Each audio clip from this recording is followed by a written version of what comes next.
Hey friends, and welcome back to the series on how to move away from one-to-one classes. This is episode 3, and today I will be talking about 4 major mistakes that happen when you start for the first time to move away from one-to-one classes and teach something that does not rely on one-to-one classes, which is an asynchronous program.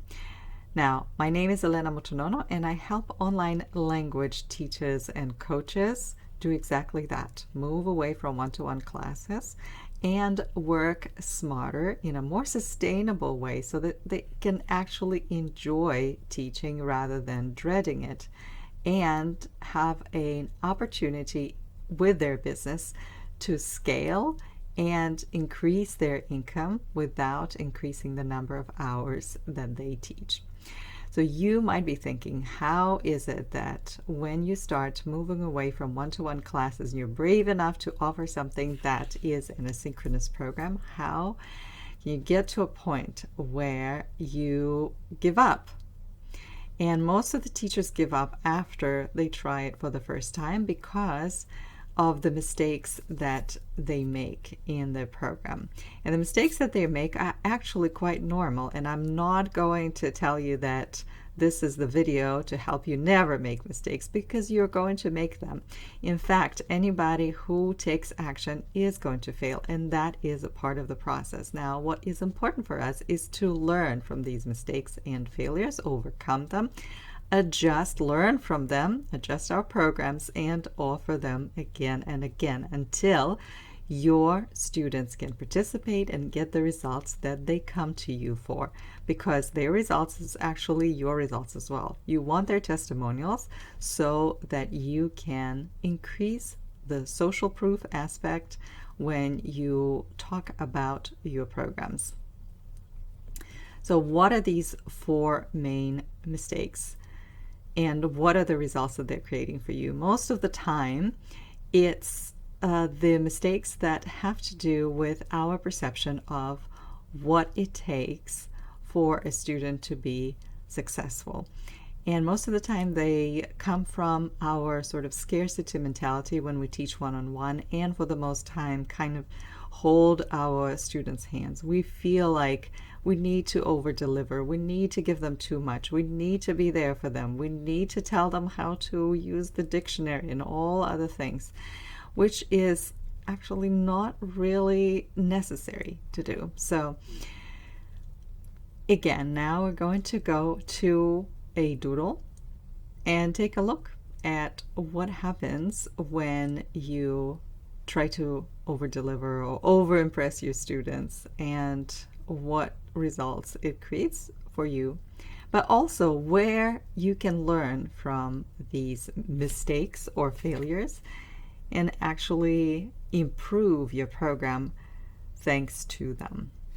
Let's get started. So here's the doodle where I am going to show to you 4 main things that usually happen when teachers that are used to teaching one-on-one switch to working asynchronously. And the reason I'm showing these mistakes is not to say, oh, if you had those mistakes, I can't believe you had them, because you are still going to have them. This is so common when you were teaching in one way and now you're switching to teaching completely differently. It's common that you are going to maybe over-deliver or try to compensate for the time that you are not going to spend with the student one-on-one. And that actually will create more work for you and more work for the client, which will end up making the client feel overwhelmed and feel like they can't do it, and that's not something that you want to do. So let's approach this as a learning experience, and I'm using the doodle that I used in my masterclass called From One to Infinity, where I go really deep into the subject of moving away from one-to-one classes, and if you want to learn more about it, there will be a link in the description. So Once you move away from one-to-one classes and the students say pay you what they used to pay you for the classes, and now you don't have them and you have drastically reduced the amount of hours you're spending working with each client, then you feel like, oh, I'm going to compensate. I'm going to send them prompts every day. And your student immediately feels overwhelmed. And sometimes the prompts are, even if you are not narrowing your niche, which is another issue, you might be just giving prompts on all kinds of subjects. And as a result, they are disconnected, and your student has to prepare, spend more time preparing. They will actually send you first emails or messages saying, wow, this is too much. I don't really like listening to myself speaking. So you will have to coach them on that as well. But prompts every day may be unrealistic in the beginning. I usually recommend doing 2, maybe 3 a week, depending on where your student is, but 2 is plenty. The second one actually comes out of the first one. Again, you want to overcompensate, show that you're a good teacher, that you prepared, that you're worth the money that people paid you, which is, I know, kind of weird. Of course you're worth all this money that people are paying you, but sometimes we don't even realize how much we have that like feeling of I want people to like me. So you send them lots of materials. You create videos. Sometimes these are long videos for each week. You create a video telling people how to use these materials. You send them so many pages to read, which is overwhelming. And you want them to do it in an unrealistic within an unrealistic time frame. And I know that because I've worked with teachers, and I've also like test drove some programs where a teacher, out of the generosity of her heart, would send me a lot of pages, and then she would say, well, you don't have to complete everything.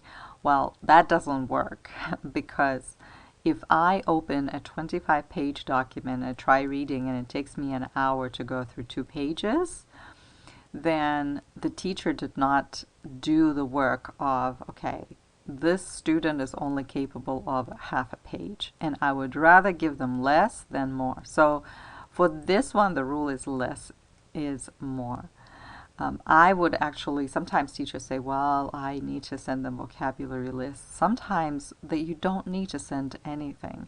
The students can come up and can create their own vocabulary lists.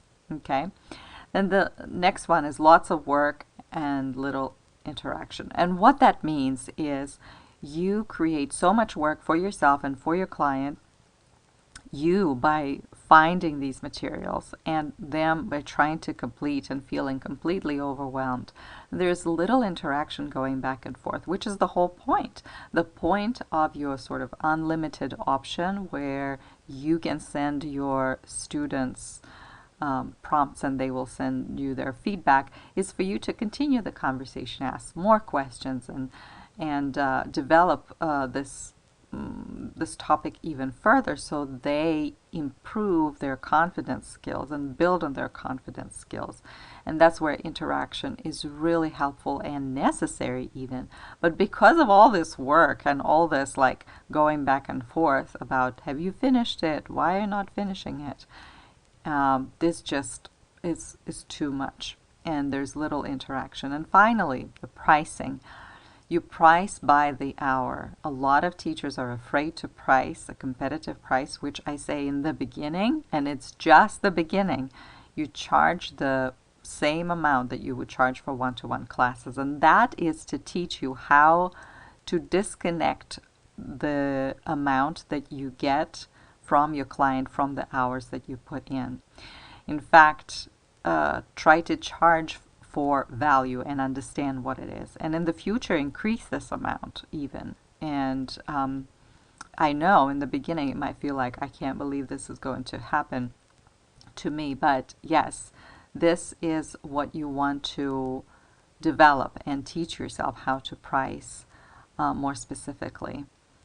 And notice how after you run this program, what your thoughts are.